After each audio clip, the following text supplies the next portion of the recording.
భారత్ బ్రహ్మోస్ క్షిప్ని పాకిస్తాన్కు కంటి మీద కునుకు లేకుండా చేసిందని ప్రధాని మోదీ అన్నారు. మన సైనికులు పాకిస్తాన్లోని కొన్ని వందల మైళ్లు చొచ్చుకెళ్లి ఉగ్రవాద స్థావరాలను ధ్వంసం చేశారని ప్రకటించారు.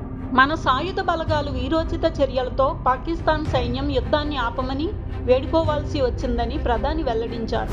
ఆపరేషన్ సింధూర్ తర్వాత కేంద్ర హోంమంత్రి అమిత్ షా తొలిసారిగా జమ్మూ కాశ్మీర్లో పర్యటించారు. ఈ సందర్భంగా భారత బలగాలు ధైర్య సాహసాలను కొనియాడారు. పాక్ దాడులను బీఎస్ఎఫ్ దళాలు సమర్థవంతంగా తిప్పికొట్టాయని, ఈ క్రమంలో పాకిస్తాన్కు చెందిన సుమారు 118 పోస్టులు నాశనమయ్యాయని వెల్లడించారు.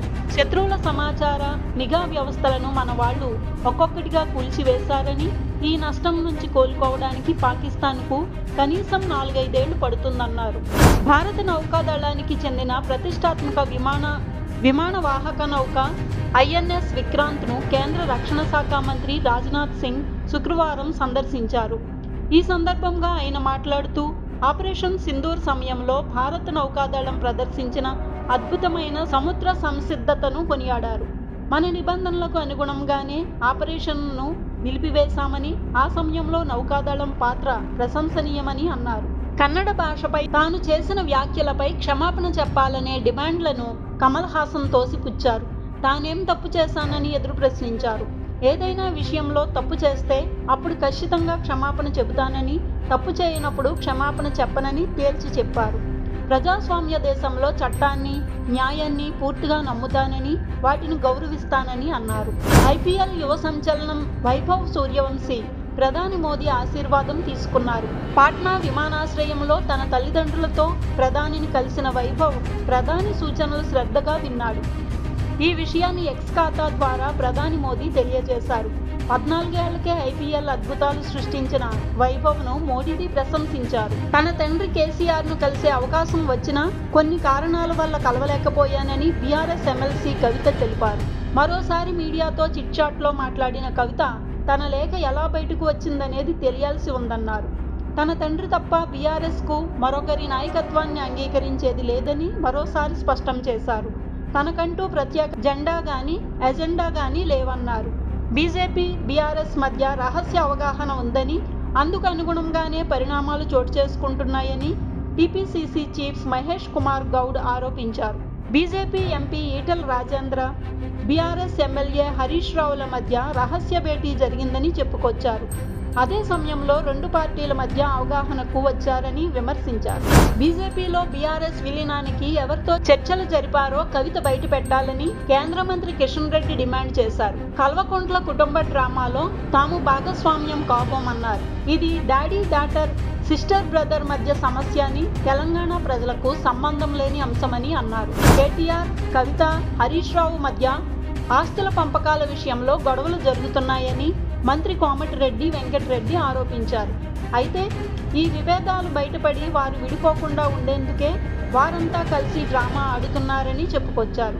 కవిత రాసిన లేఖ, హరీష్ రావు చేసిన వ్యాఖ్యలు ఆ పార్టీలో నెలకొన్న తీవ్ర అంతర్గత సంక్షోభాన్ని స్పష్టం చేస్తున్నాయని కోమటిరెడ్డి అన్నారు. కూటమి ప్రభుత్వం అధికారంలోకి వచ్చి ఏడాది పూర్తవుతున్నా ఎన్నికల ముందు ఇచ్చిన హామీల్లో ఒక్కటి కూడా సంపూర్ణంగా అమలు చేయకుండా ప్రజలను వెన్నుపోటు పొడిచిందని వైసీపీ రాష్ట్ర సమన్వయకర్త సజ్జల రామకృష్ణారెడ్డి తీవ్ర స్థాయిలో విమర్శించారు. చంద్రబాబు ప్రభుత్వ వైఖరిని నిరసిస్తూ జూన్ 4వ తేదీ రాష్ట్ర వ్యాప్తంగా వెన్నుపోటు దినం కార్యక్రమాన్ని నిర్వహించనున్నట్లు ఆయన ప్రకటించారు. తాడేపల్లిలోని వైసీపీ కేంద్ర కార్యాలయంలో పార్టీ నేతలతో కలిసి వెన్నుపోటు దినం పోస్టర్ను ఆవిష్కరించారు. సర్జికల్ స్ట్రైక్ విషయంలో బీజేపీ వైఖరిని విమర్శించారు. టీపీసీసీ చీఫ్ మహేష్ కుమార్ గౌడ్ కేవలం కొన్ని సర్జికల్ స్ట్రైక్స్ చేసి గొప్పలు చెప్పుకుంటున్నారని, అప్పట్లో ఇందిరాగాంధీ 100ల కొద్దీ సర్జికల్ స్ట్రైక్స్ చేసినా ఏనాడూ ప్రచారం చేసుకోలేదన్నారు. ఇందిరాగాంధీకి ప్రస్తుత ప్రధాని మోదీకి పోలికే లేదని చెప్పుకొచ్చారు. ఆర్టికల్ 370 రద్దు తర్వాత జమ్మూ కాశ్మీర్ వికసిస్తోందని కాంగ్రెస్ సీనియర్ నేత, కేంద్ర మాజీ మంత్రి సల్మాన్ ఖుర్షీద్ అన్నారు. పాకిస్తాన్ దుర్నీతిని ఎండగట్టేందుకు ఎంపీల బృందం ఇండోనేషియాలో పర్యటిస్తోంది. ఈ బృందంతో పాటు సల్మాన్ ఖుర్షీద్ కూడా ఆ దేశంలో పర్యటిస్తున్నారు.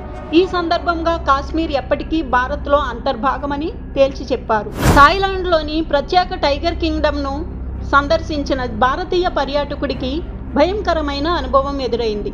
పులితో సెల్ఫీ తీసుకునే ప్రయత్నంలో ఉండగా అది ఒక్కసారిగా దాడి చేసింది. ఈ ఘటనకు సంబంధించి వీడియో ప్రస్తుతం సోషల్ మీడియాలో వైరల్ అవుతుంది.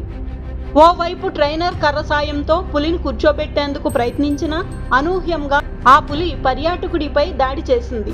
ప్రతిష్టాత్మక మిస్ వరల్డ్ 2025 గ్రాండ్ ఫైనల్ పోటీలు రేపు జరగనున్నాయి. ఇందుకోసం హైదరాబాద్ ఐటెక్స్ లో భారీ ఏర్పాట్లు జరుగుతున్నాయి. 150 దేశాల్లో ఈ పోటీల లైవ్ టెలికాస్ట్ జరగనుంది. మిస్ వరల్డ్ విజేతకు 8.5 కోట్ల ప్రైజ్ మనీ ఇవ్వనున్నారు. ఇటు ఈ కార్యక్రమానికి సీఎం రేవంత్ రెడ్డి, ఇతర రాజకీయ సీనియర్ ప్రముఖులు హాజరు కానున్నారు. పశ్చిమ కెనడాలో కార్చిచ్చు వ్యాపించడంతో అత్యవసర పరిస్థితి విధించారు. ఏకంగా 6 లక్షల ఎకరాలపై మంటలు వ్యాపించాయి. ఇప్పటికే 1,70,000 ఎకరాలు బూడిదయ్యాయి. ఇప్పటికే 17,000 మందిని సురక్షిత ప్రాంతాలకు తరలించారు. ఇటు కార్చిచ్చు పొగ అమెరికా వైపు మళ్లుతోంది. దీంతో మిన్నెసోటా, మిషిగాన్ రాష్ట్రాల్లో ఆందోళన వ్యక్తమవుతోంది.